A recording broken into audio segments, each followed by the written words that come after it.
Oberleutnant Heinrich Sommer watched the American tanks through his commander's periscope and permitted himself a moment of professional contempt. It was July 27, 1944, 7 weeks after the Normandy landings, and Sommer's Panther tank sat concealed in a hedgerow near the village of St. Lo, waiting. His company had destroyed 11 Shermans in the past 3 days, picking them off as they blundered through the bocage country in their predictable columns. The Americans fought bravely enough, but they fought stupidly, advancing without reconnaissance, bunching up on narrow lanes, presenting their thin side armor to ambush positions that any competent tanker should have anticipated. Now another column was approaching, 5 Shermans, moving in single file along a sunken road, their commanders' heads visible in open hatches as if this were a peacetime exercise rather than a war. "They move like cattle," Sommer murmured to his gunner, Feldwebel Brown. "No scouts, no flank security. They do not even communicate with each other." This was the most baffling aspect of American armor tactics to German tankers. The Shermans moved in groups but fought as individuals, or so it appeared. When German tanks ambushed an American column, the lead vehicle would be destroyed, and the others would scatter in apparent confusion. Sometimes they retreated, sometimes they charged forward blindly, sometimes they simply stopped, as if waiting for instructions that never came. The explanation seemed obvious. The Americans had not mastered the art of armored warfare. Their tank crews were factory workers and farm boys, trained for months where German panzer crews trained for years. They had machines but not doctrine, equipment but not skill. "Flag the coordinates to Lieutenant Müller's section," Sommer ordered, referring to the 2 Panthers concealed 300 meters to his east. Communication between German tanks required either radio, which only command vehicles possessed, or visual signals. Sommer's loader climbed halfway out of his hatch and waved a small pennant in the prearranged pattern. Across the field, an acknowledgement flag appeared briefly above Müller's turret. The system was cumbersome, but functional. It had served the Wehrmacht since the Polish campaign. Sommer returned his attention to the approaching Shermans. The lead tank was perhaps 600 meters away now, an easy shot for the Panther's 75mm gun. He would let them close to 400 meters, then destroy the first and last vehicles in the column, trapping the others on the narrow road. It was a tactic that had worked a dozen times before. "Armor-piercing loaded," Braun confirmed. "Wait for my command." The Shermans continued their advance, seemingly oblivious to the death waiting in the hedgerow. Sommer felt the familiar calm that preceded combat, the crystalline focus that made everything sharp and slow. 450 meters, 425. Then the lead Sherman stopped. Sommer frowned. There had been no signal he could see, no flag, no hand gesture from the commander. The tank had simply halted, and a heartbeat later, all 4 remaining Shermans stopped as well, simultaneously, as if controlled by a single mind. Before Sommer could process this impossibility, the 5 turrets began to traverse, not toward his position, he was well concealed, but toward Lieutenant Müller's section, 300 meters away. 5 guns, moving in unison, orienting on a position the Americans should not have known existed. "How?" Braun began. The Shermans fired together. What Oberleutnant Heinrich Sommer did not know, what German tankers across Normandy had not yet begun to understand, was that every American tank carried a radio, not 1 in 5, not the command vehicles only. Every single Sherman, from the company commander's tank to the lowest replacement vehicle, was equipped with an SCR-508 transceiver that allowed instantaneous communication with every other tank in the formation. The Americans had not been moving like cattle. They had been moving like wolves, silent, coordinated, and listening to every word their prey did not know they could hear. Müller's 2 Panthers were burning before Sommer could give the order to fire. The war had just changed, and the Germans were the last to know. German confidence in their armored superiority was not arrogance. It was doctrine refined through 5 years of continental warfare. The Wehrmacht had invented modern tank tactics. While other nations debated whether armored vehicles should support infantry or operate independently, German theorists like Heinz Guderian had developed the concept of Schwerpunkt, the concentrated point of attack where massed armor would rupture enemy lines and exploit the breakthrough before defenders could react. The panzer divisions that conquered Poland in 5 weeks, France in 6, and drove to the gates of Moscow had proven these theories in blood. Central to German doctrine was the principle of Auftragstaktik, mission-type orders. Commanders received objectives, not detailed instructions. They were expected to use initiative, adapt to circumstances, and achieve their goals through whatever means the situation demanded. This philosophy placed enormous trust in individual tank commanders to read the battlefield and act decisively without waiting for orders from above. Radio communication, in this framework, was a tool for coordination at the command level, not a necessity for every vehicle. A company commander needed to receive orders from battalion and transmit them to his platoon leaders. But individual tanks? They needed only to follow their platoon leader's visual signals and execute the mission they had been briefed on before battle. The mathematics seemed to support this approach. Radios were expensive, they were heavy, they required training to operate effectively, they broke down in the dust and vibration of combat. Most critically, they consumed manufacturing capacity that could otherwise produce weapons. A single SCR 508 radio, the American standard, required components that could instead produce ammunition, spare parts, or optical equipment. General Major Friedrich von Mellenthin, a staff officer who served in North Africa and later on the Eastern Front, articulated the German position in a 1943 memorandum. The American practice of equipping every tank with radio apparatus represents a fundamental misallocation of resources.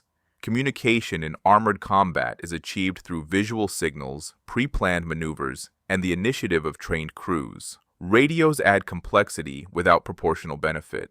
A panzer crew that requires constant radio contact to function effectively is a crew that has not been properly trained. The assessment reflected genuine German experience. Panzer units had achieved their greatest victories with minimal radio equipment. The breakthrough at Sedan, the encirclement at Kiev, the drives across the North African desert all had been accomplished by tanks that communicated through flags, hand signals, and the disciplined execution of pre-battle orders.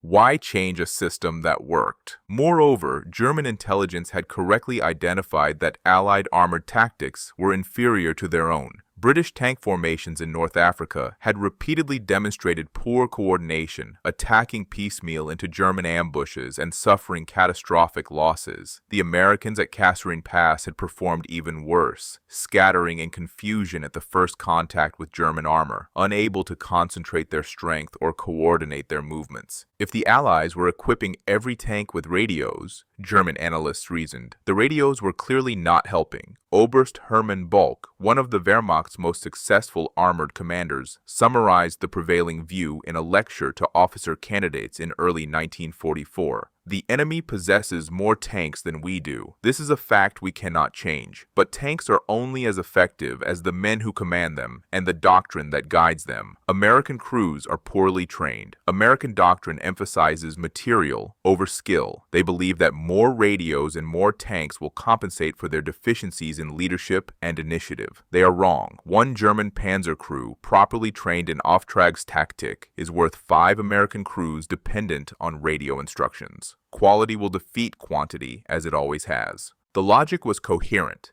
The evidence supported it. The conclusion was catastrophically wrong. What German doctrine could not account for, what von Mellenthin and Bauck and the entire German armored establishment had failed to grasp, was that radios did not merely permit communication. They transformed the nature of armored combat itself.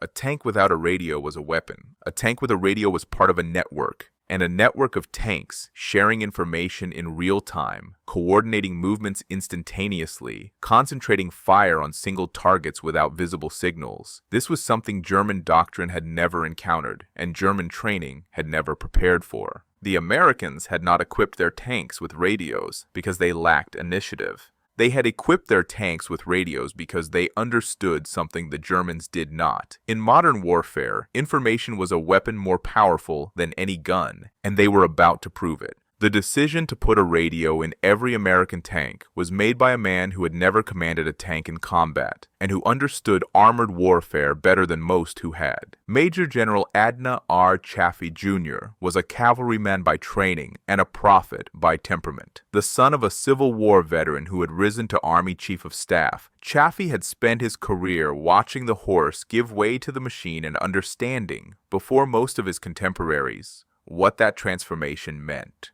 In 1927, he had argued that mechanized forces would dominate future battlefields. In 1931, he had organized the first American mechanized cavalry regiment. By 1940, when he was appointed to command the newly formed armored force, he had been thinking about tank warfare longer than most German panzer commanders had been in uniform.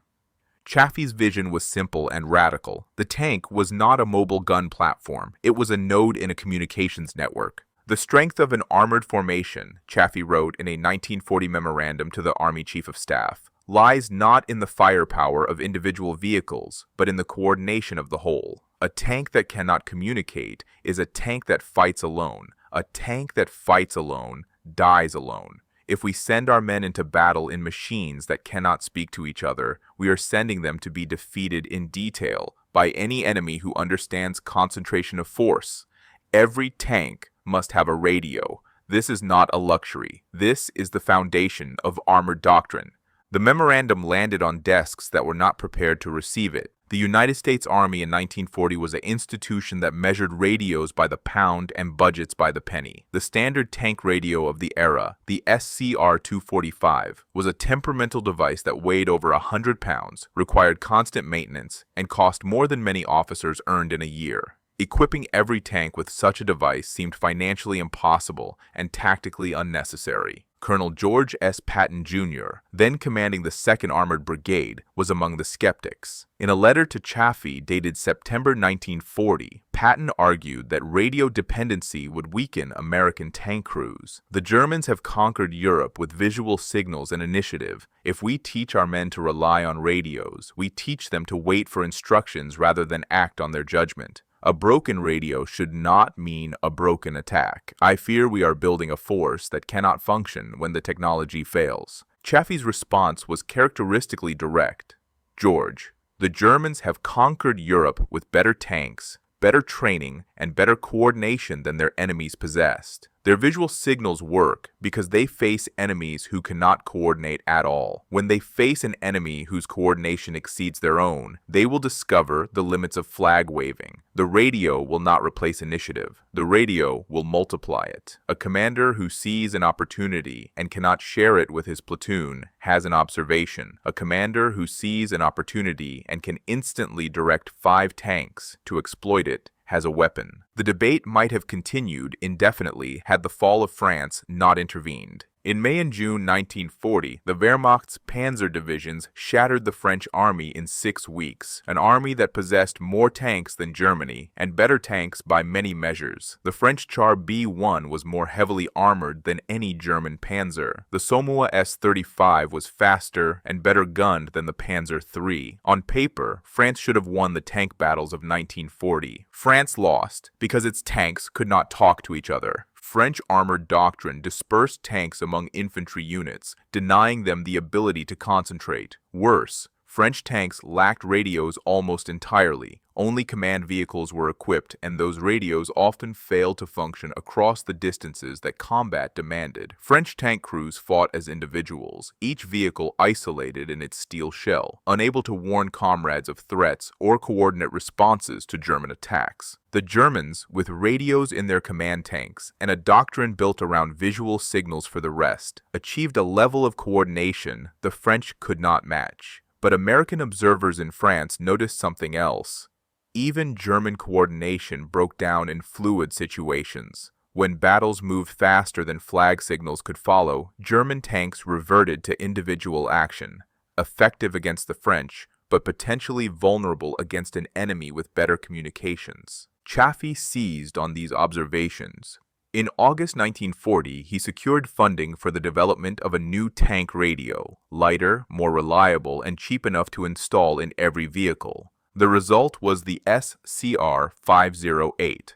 Developed by the Signal Corps in collaboration with commercial radio manufacturers, the SCR-508 represented a quantum leap in military communications technology. It weighed 65 pounds, nearly half the weight of its predecessor. It operated on frequency-modulated FM transmission, which reduced static and interference dramatically. It could communicate reliably at ranges up to 15 miles and could be tuned to multiple preset channels, allowing tank crews to switch between platoon, company, and battalion networks with the turn of a dial. Most importantly, it was designed for mass production. By 1943, American factories were producing SCR 508 sets at a rate of over 20,000 per month, enough to equip not just every tank, but every armored car, every self-propelled gun, every command vehicle in the United States Army. The cost was staggering by the standards of the era, approximately $500 per unit, or roughly $8,000 in modern currency. For an army that was building over 49,000 Sherman tanks, the radio program alone represented an investment of nearly $25 million,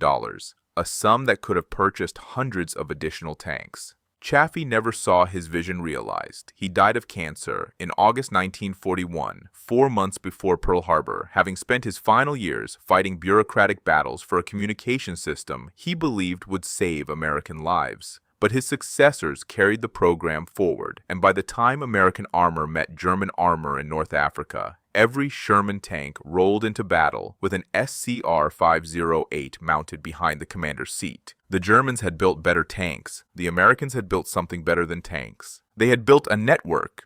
The network almost died at Kasserine Pass. February 1943. The American Second Corps, fresh from the relatively easy victories of Operation Torch, advanced into the mountains of central Tunisia, expecting to brush aside weakened Axis forces retreating from the British Eighth Army. They found instead General Feldmarshal Erwin Rommel and the veterans of the Afrika Korps. The battle that followed was a catastrophe. German panzers struck the American positions on February 19th, shattering the 1st Armored Division's Combat Command A in a matter of hours. The Shermans had their radios. They had their network. What they did not have was the training to use it. Sergeant Thomas Brennan, a tank commander with the 1st Armored Regiment, survived the disaster and later described the chaos. "We had the radios, sure, but nobody knew what to say. When the Germans hit us, everyone started talking at once. You couldn't hear anything except shouting and static. Men calling for help, men calling for orders, men just screaming. The company net was useless. I switched to platoon frequency and heard my lieutenant trying to coordinate a withdrawal, but by then, half the platoon was already burning. The radios didn't save us. Nothing could have saved us. We weren't ready." The assessment was harsh, but accurate. American tank crews in early 1943 had received extensive training in radio operation, tuning frequencies, transmitting clearly, following communications protocols, but almost no training in radio discipline under fire. The difference was fatal. Radio discipline meant knowing when to speak and when to listen. It meant keeping transmissions brief and clear. It meant understanding that a network was only as useful as its weakest link, and that one panicked crew jamming the frequency with incoherent shouting could blind an entire company. The Germans, watching from their positions, drew conclusions that confirmed their existing prejudices. Hauptmann Wilhelm Keller of the 8th Panzer Regiment observed the American route from his command tank and reported to his superiors that evening, "The enemy tanks are equipped with radio apparatus, but they do not appear to know how to use it effectively. During the engagement, we monitored their frequencies and heard only confusion. Their communications discipline is non-existent. They transmit continuously without purpose, jamming their own networks. If this is the result of their radio investment, they have wasted their resources." Keller's report circulated through German intelligence channels and reinforced the belief that American radio equipment was a liability, not an asset. The Afrika Korps had defeated a radio-equipped force with flag signals and initiative. What better proof that German doctrine was correct? The mockery intensified in the weeks that followed. German propaganda broadcasts highlighted the Kasserine defeat as evidence of American military incompetence. "The Americans bring their radios to war," one broadcast sneered, "and use them to more efficiently report their own destruction." Captured American tankers were interrogated about their communications equipment and expressed such confusion about proper procedures that German intelligence concluded the radios were more psychological comfort than tactical advantage. Oberstleutnant Hans von Luck, commanding a reconnaissance battalion in Tunisia, recorded his impressions in his diary. The American tanks are easy to identify because their commanders ride with headphones on, listening to their radios constantly. This distraction makes them slow to react to visual cues on the battlefield. We have learned to target these listening tanks first. Their commanders are not watching for threats. They are waiting for instructions. It is almost unfair. Within the American Armored Force, doubts festered. Colonel Paul Robinette, commanding Combat Command C of the 1st Armored Division, wrote a scathing after-action report that questioned the entire radio philosophy. Our tank crews have become dependent on radio communication to a degree that impairs their combat effectiveness. They wait for orders rather than act on initiative. They report problems rather than solve them. They have confused communication with coordination. A radio cannot substitute for training, and we have trained our men to talk when they should be fighting. The criticism stung because it contained truth. American tank crews were not using their radios to multiply initiative as Chaffee had envisioned. They were using radios as a crutch, a way to defer decisions upward, to seek guidance rather than provide it, to fill the terrifying silence of combat with the reassuring sound of human voices. Some officers advocated reducing radio dependency. Others suggested limiting radios to command vehicles, as the Germans did. The debate consumed planning sessions throughout the spring of 1943, even as American forces regrouped and prepared for the next phase of the Tunisia campaign. But a minority voice argued that the problem was not too much radio. It was too little training. Major General Ernest Harmon, who took command of the 1st Armored Division after Kasserine, belonged to this camp. The radio is a weapon, he told his officers in March 1943. Like any weapon, it requires training to use effectively. We do not blame the rifle when a soldier misses his target. We teach him to shoot better. We will not blame the radio because our crews used it poorly. We will teach them to use it well. And when we do, the Germans will discover that they have been fighting against children. They have not yet seen what a coordinated armored force can accomplish. Harmon instituted a brutal training regimen. Tank crews practiced radio discipline for hours each day, transmitting under simulated fire, maintaining silence when ordered, switching frequencies without fumbling. Commanders learned to keep their messages short. Enemy location, friendly status, requested action, nothing more. 3 seconds of speech maximum. The crews hated it. They called it Harmon's Radio School, with the same bitterness they reserved for physical training. But they learned. And as spring turned to summer, and American forces prepared for the invasion of Sicily, the network that had nearly died at Kasserine began to function as Chaffee had always intended. The Germans did not notice the change. They would, July 11th, 1943. The plains south of Gela, Sicily, the moment the network came alive. Captain James Gruber of the 2nd Armored Division's 66th Armored Regiment sat in his Sherman's commander's hatch and listened to the radio traffic with the focus of a man whose life depended on every word. His company, 14 tanks spread across a kilometer of Sicilian farmland, had been ordered to hold the road junction at Piano Lupo against a German counterattack that intelligence said was coming at dawn. Dawn had arrived, so had the Germans. Charlie 2-6, this is Charlie 2-4. I have movement, bearing 035, range 1200. Multiple vehicles. Looks like Mark IVs, maybe Tigers. Count. Jesus, I count at least 20. Gruber acknowledged the report and felt his stomach tighten. 20 Panzers against 14 Shermans was bad arithmetic even before you factored in the Tiger tanks.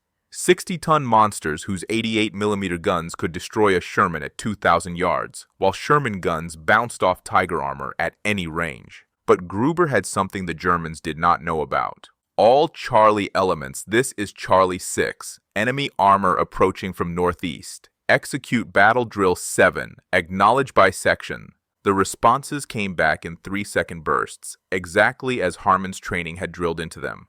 2 section, acknowledged. 3 section, acknowledged. 4 section, acknowledged. Battle Drill 7 was a coordinated ambush, sections moving to pre-planned positions, establishing interlocking fields of fire, with the command section acting as bait to draw the enemy into the kill zone. It required precise timing and perfect coordination. 6 months ago, at Kasserine, it would have been impossible. The radios would have dissolved into chaos at first contact. Not today. Gruber watched his sections move. No flags, no hand signals. Just 14 tanks flowing across the terrain like water finding channels, each crew knowing exactly where to go because they had heard the order simultaneously and understood the drill identically. The German column continued its advance, unaware that the scattered American tanks they could see were the jaws of a trap. Feldwebel Otto Dietrich commanded the lead Panzer IV in the German formation. He was a veteran of 3 years of armored warfare, Poland, France, Russia, and he recognized an opportunity when he saw one. The American tanks ahead were dispersed, poorly positioned, apparently confused about whether to advance or retreat. A single concentrated thrust would scatter them. "Signal the company," Dietrich told his loader. "Attack formation. We break through the center." The loader climbed partway out of his hatch and waved the appropriate flag. The tanks behind him began to deploy from column into line, a process that took nearly 2 minutes as each crew watched for visual signals and maneuvered into position. 2 minutes, an eternity. Gruber watched the German deployment through his binoculars and spoke into his radio. "All Charlie elements, enemy is deploying into line. Estimate 2 minutes to completion. 2 section, shift 50 meters south to cover the gap. 4 section, you are cleared to engage on my command. 3 section, hold position and wait for the flanking shot." The adjustments took 15 seconds. The Germans were still sorting themselves into formation when the trap finished closing. "All elements, this is Charlie 6. Execute, execute, execute." 14 Sherman tanks fired within a 2-second window. The effect was devastating. Dietrich's Panzer IV took 3 hits simultaneously, 2 in the hull, 1 in the turret ring. He never knew which shot killed him. The tank beside his exploded as its ammunition cooked off, the turret lifting clean off the hull and cartwheeling through the air. A Tiger at the rear of the formation, still turning to face the threat, was hit in the side by 4 rounds that would have bounced harmlessly off its frontal armor. The crew bailed out as flames engulfed the engine compartment. The surviving German tanks did what German tanks always did when ambushed. They counterattacked toward the nearest threat. But the nearest threat was different for each tank. The Americans had fired from 3 directions simultaneously. The German formation, already disrupted by the initial volley, fragmented further as individual crews chose individual targets. And the American radio network made them pay for every movement. "Charlie 2-4, the Tiger at your 11 o'clock is traversing toward you. He's showing his flank to 3 section. 3 section copies. Engaging now." The Tiger exploded before it completed its turn. "Charlie 2-6, you have a Mark IV advancing on your position. 2 section has the angle. Hold fire and let him come to us." 2-6 copies. Holding.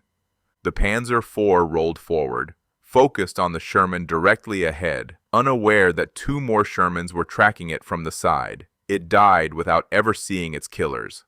The battle lasted 11 minutes. When the smoke cleared, 14 German tanks were burning on the Sicilian plain. 6 more had retreated, many of them damaged. The American company had lost 2 Shermans, both to the Tiger's 88mm guns in the opening seconds of the engagement before the trap closed. 12-2 against Tigers and Panzer IVs, with Shermans. Oberleutnant Werner Brandt, commanding one of the surviving Panzer IVs, reached German lines in a state of shock that his superiors initially mistook for cowardice. His after-action report, submitted the following day, struggled to articulate what he had witnessed. The American tanks operated with a coordination I have not previously encountered. They fired simultaneously from multiple positions, adjusted their movements during the engagement without visible signals, and concentrated their fire on single targets with precision that suggests centralized control. When we attempted to counterattack, they repositioned to maintain their advantage before we could close the distance.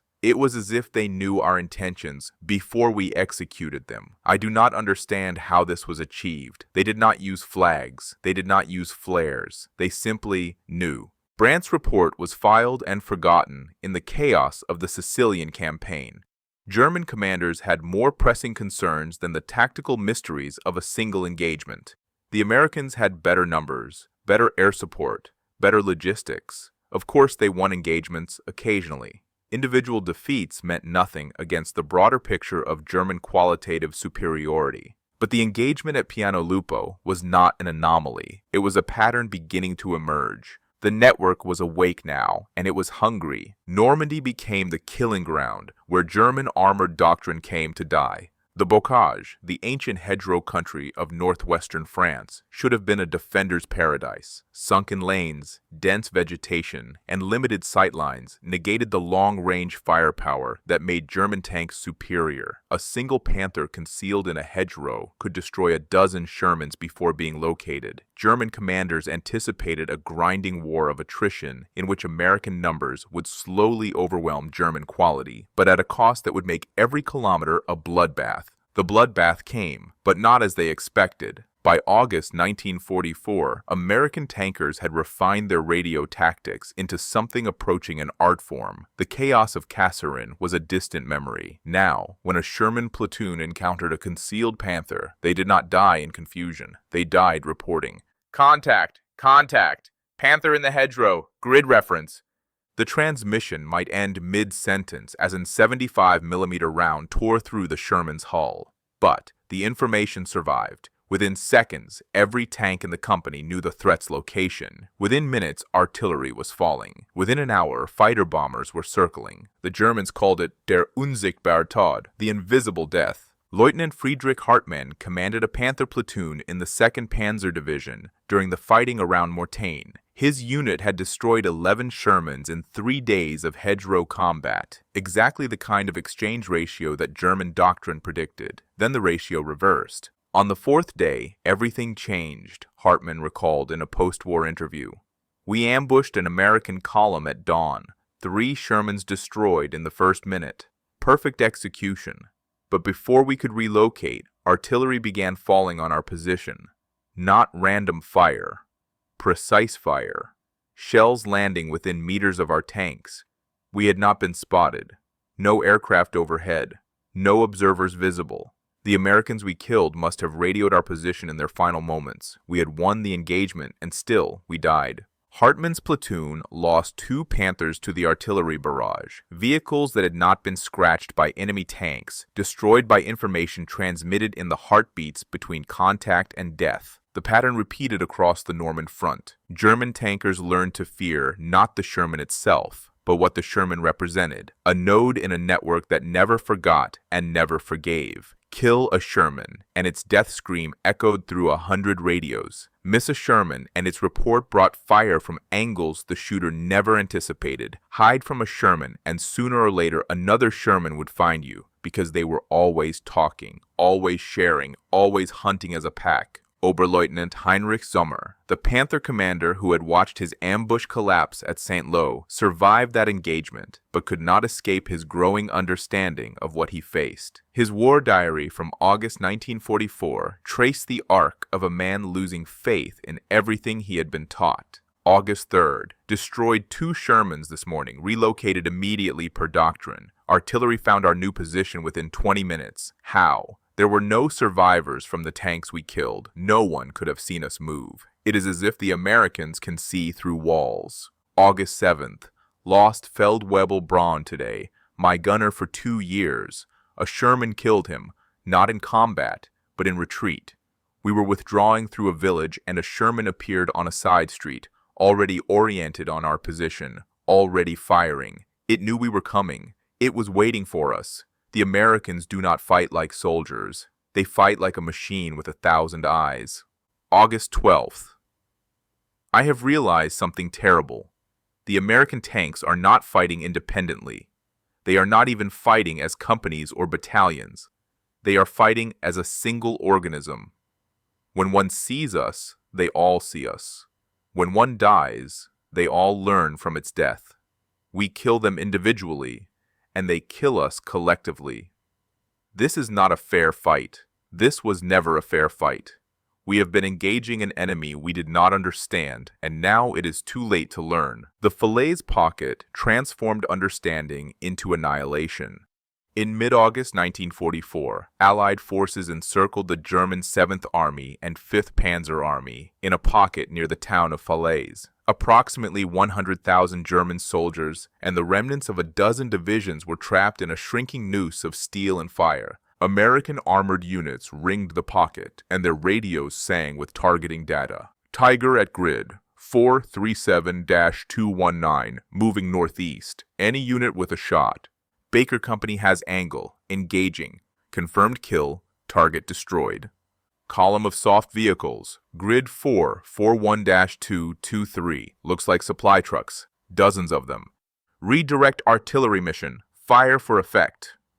The slaughter lasted 9 days. German units attempting to break out of the pocket ran into American blocking positions that seemed to anticipate their every move. Columns that found gaps in the line discovered that the gaps were traps. Kill zones where coordinated Sherman platoons waited with interlocking fields of fire. Roads that appeared clear became death traps as American tanks communicated sightings in real time, collapsing on fleeing Germans like wolves on wounded prey. Feldwebel Helmut Günther of the 116th Panzer Division was captured during a breakout attempt on August 19th. His interrogation transcript revealed the psychological devastation that the radio network had inflicted. We could not move without being seen. We could not hide without being found. Every time we thought we had escaped, American tanks appeared from a new direction. They knew where we were going before we knew ourselves. My commander said they must have spies among us. I told him no. They had something worse.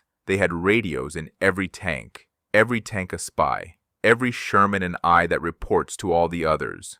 We were not fighting an army. We were fighting a web. A web that sees everything and forgets nothing. The interrogator noted that Günther's hands trembled throughout the interview. By the time the Falaise pocket collapsed, the German army in France had effectively ceased to exist as a coherent fighting force. Over 10,000 German soldiers lay dead in the pocket. Another 50,000 had surrendered. Approximately 500 tanks and assault guns had been destroyed, many of them by Shermans that should have been, by every technical measure, their inferiors. General Lieutenant Heinrich von Luttwitz, commanding the 2nd Panzer Division, was among the few senior officers to escape the encirclement. His after-action report, submitted to Army Group B in September 1944, contained an assessment that would have been unthinkable 6 months earlier.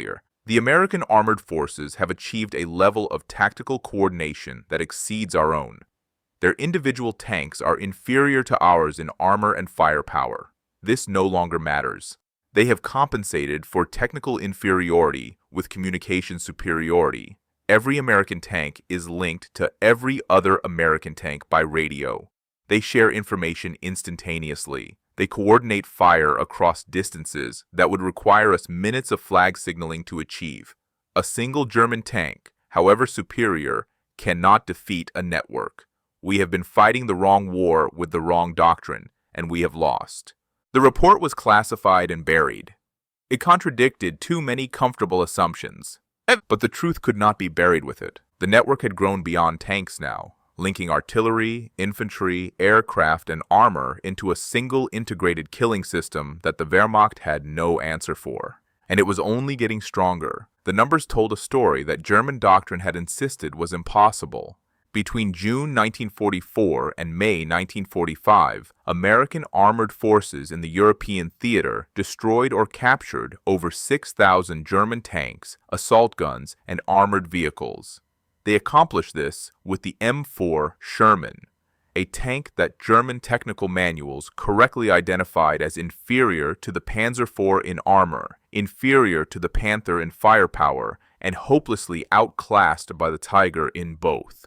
The Sherman's 75mm gun could not penetrate a Panther's frontal armor at any range. It could not penetrate a Tiger's frontal armor at any range. In one-on-one engagements, German tanks held every technical advantage. And yet the Germans lost. They lost because one-on-one engagements almost never happened. American tanks did not fight as individuals. They fought as networks, and against a network, technical superiority meant nothing. A Tiger that destroyed 3 Shermans before being flanked and killed had achieved a 3-to-1 exchange ratio. German doctrine called this a victory. American doctrine called it a successful target acquisition. The 3 Shermans had died transmitting. Their deaths had purchased information, and information, shared across a network of thousands of tanks, was worth more than the steel that carried it. The mathematics of networked warfare were merciless. A German tank that survived an engagement learned nothing except what its crew had personally observed. An American tank that survived an engagement shared its knowledge with every other tank in the formation. Over time, the network accumulated experience exponentially, while German crews accumulated it linearly. By late 1944, American tankers had access to a collective institutional memory that no individual German crew, however skilled, could match. The post-war interrogations laid bare how thoroughly the network had defeated German assumptions. General Major Friedrich von Mellenthin, the same staff officer who had dismissed American radios as a misallocation of resources in 1943, was captured in April 1945 and subjected to extensive debriefing by American intelligence. The transcripts revealed a man whose professional worldview had been shattered. We understood radio communication as a command function, a tool for generals to direct battalions. The Americans understood it as a combat function, a tool for every tank to direct fire. This distinction seems semantic. It was, in fact, fundamental. Our commanders coordinated attacks before battle. American tanks coordinated attacks during battle. They adapted faster than we could respond. By the time our visual signals communicated a change in orders, their radios had already repositioned their forces to exploit our movements. The interrogator asked von Mellenthin when he had first recognized the significance of American radio tactics. "Normandy," he replied without hesitation. "Before Normandy, we believed American coordination was poor, and it was poor in North Africa. They learned. We did not understand how quickly they could learn because we did not understand what their radios made possible. A German crew that discovered an effective tactic might share it with their company over weeks of conversation. An American crew that discovered an effective tactic shared it instantly with their entire battalion. They evolved as a collective. We evolved as individuals. There is no comparison in the rate of adaptation." Hauptmann Wilhelm Keller, who had mocked American radio discipline after Kasserine, survived the war as a prisoner in England. In a 1947 memoir written for a German military history project, he recanted his earlier assessment with the bitterness of a man who had learned too late. "I wrote in 1943 that American radios were wasted resources because their crews lacked discipline. I was correct about the discipline. I was catastrophically wrong about the conclusion. The Americans developed discipline. They trained their men until the radios became extensions of their minds. What I witnessed at Kasserine was an army learning. What I faced in France was an army that had learned. The difference was absolute. In Tunisia, their radios created confusion. In Normandy, their radios created omniscience. They could see around corners. They could hear through walls. They knew where we were before we knew they were looking. I have spent 2 years trying to understand how we lost so completely to an army we had defeated so easily. The answer is the radios. It was always the radios. The technical assessments were equally damning. After the war, Allied intelligence teams examined captured German tanks and compared their communications equipment to American systems. The findings confirmed what combat had already demonstrated. A standard German Panzer IV carried no radio at all. Only command variants were equipped, and those radios operated on amplitude-modulated AM frequencies that suffered from static, interference, and limited range. A standard Panther carried a Fu-G5 transceiver with a practical range of approximately 4 kilometers, adequate for company-level communication, but incapable of the battalion-wide coordination that American FM radios achieved effortlessly. The report's conclusion was stark. German armored forces operated with a communications architecture designed for 1939 and never substantially upgraded. American forces operated with a communications architecture designed for 1944 and continuously improved. The technical gap in radio capability exceeded the technical gap in armor and firepower. This imbalance proved decisive, but the most haunting testimony came from the men who had fought and lost.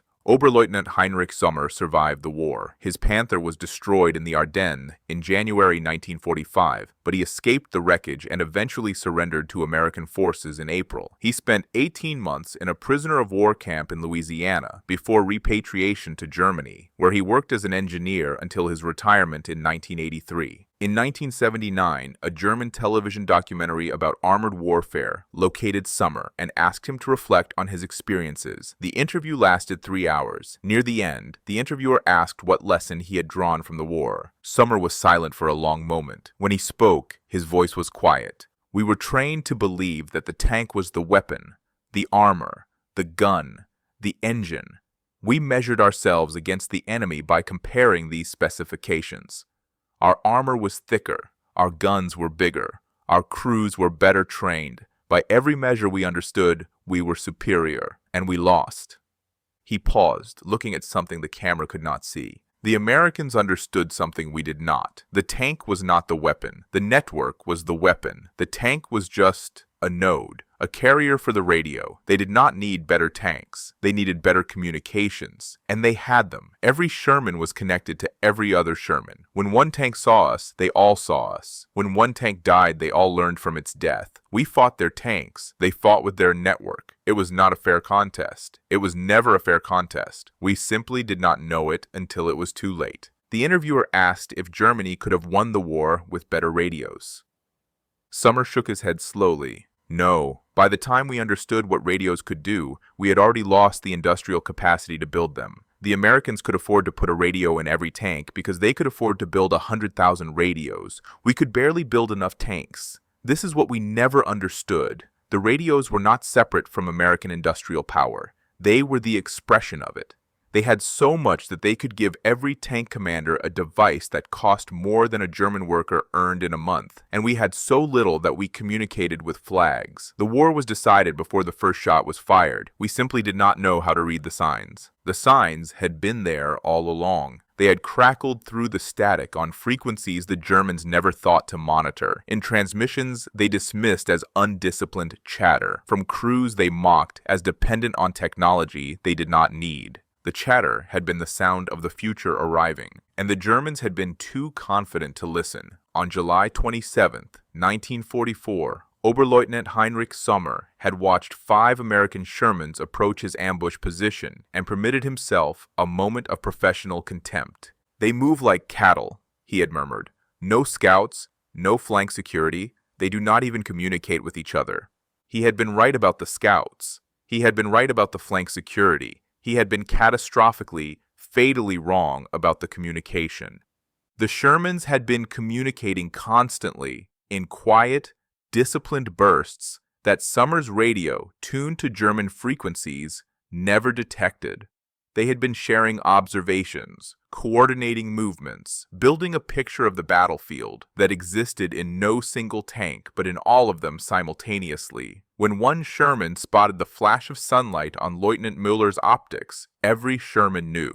When the platoon leader gave the order to engage, every gun turned as one. Müller's Panthers had died in the first volley. Sommer had survived only because the Americans prioritized the position they had identified over the position they had not. By the time they turned their attention to his hedgerow, he was already retreating, not in good order, but in the desperate flight of a man who had glimpsed something he did not understand and could not fight. He understood now. 35 years after the war, sitting in a television studio with cameras recording his every word, Sommer finally understood what he had faced in that Norman hedgerow. Not tanks, not crews, a network, a living, thinking, adapting organism that used tanks the way a human body uses cells. Kill one cell, and the body learned. Kill 100 cells, and the body grew stronger. The individual Shermans were expendable. The network was immortal. The Germans had built the finest tanks in the world. They had trained the finest tank crews in the world. They had developed armored doctrine that had conquered a continent in 2 years. None of it mattered. The Americans had built something that made tanks obsolete, even as it used them. A system of communication so comprehensive that every engagement became a learning experience. Every death became data. Every contact became intelligence, shared across thousands of vehicles and tens of thousands of men. The Shermans were not weapons. They were sensors, eyes and ears for a network that saw everything, remembered everything, and adapted faster than any individual crew could comprehend. Major General Adna Chaffee had understood this in 1940, 4 years before Normandy, when he wrote that a tank that cannot communicate is a tank that fights alone, and a tank that fights alone dies alone. The Germans had mocked this philosophy as a crutch for poorly trained crews. They had dismissed American radio investment as wasteful. They had believed, with the unshakable confidence of men who had conquered Europe with flag signals and initiative, that technology could not substitute for skill. They had confused the tool for the transformation. The radio was not a substitute for skill. The radio was a multiplier of skill, a device that allowed every lesson learned by every crew to become the property of every other crew instantaneously. German expertise died with German tankers, accumulated slowly, passed down through unit traditions and training manuals that were already obsolete by the time they were printed. American expertise lived in the network, accumulated exponentially, evolved in real time as the war itself unfolded. By 1945, the collective knowledge of American armored forces exceeded anything the Wehrmacht could match. Tactics that worked in June were refined by July, perfected by August, and superseded by September. The network learned from its defeats faster than the Germans could learn from their victories. This was the revolution that Chaffee had prophesied and Summer had witnessed, the transformation of armored warfare from a contest of individual machines into a contest of integrated systems. The nation that understood this transformation first would dominate the battlefield, regardless of whose tanks had thicker armor or bigger guns. The Americans understood it first. The legacy endures. Every modern military in the world now operates on the principle that Chaffee articulated in 1940. Communication is not support for combat operations. Communication is the foundation of combat operations. The M1 Abrams tank carries communications equipment more sophisticated than anything Chaffee could have imagined, linking it not just to other tanks, but to aircraft, satellites, infantry, and command centers on the other side of the world. The network that began with the SCR-508 has grown into a global web of sensors and shooters that would make the American tankers of 1944 gasp in disbelief. But the principle remains unchanged. A tank without a network is a weapon. A tank within a network is part of something greater, a collective intelligence that sees more than any individual can see, knows more than any individual can know, and fights with a coordination that flag signals and initiative cannot match. The Germans learned this lesson in the hedgerows of Normandy, in the killing fields of Falaise, in the frozen forests of the Ardennes. They learned it in the burning hulks of panthers and tigers that should have been invincible and proved instead to be merely excellent. They learned it from Shermans that died transmitting, from networks that grew stronger with every loss, from an enemy that refused to fight the war they had prepared for. Oberleutnant Heinrich Sommer had watched American tanks approach and seen cattle moving without communication. He had been watching wolves that spoke to each other in frequencies he could not hear, in a language he did not know existed, coordinating a hunt that would not end until the last panther burned and the last flag signal went unanswered. The Germans had built better tanks. The Americans had built a better way to fight. And in the end, the way you fight matters more than what you fight with.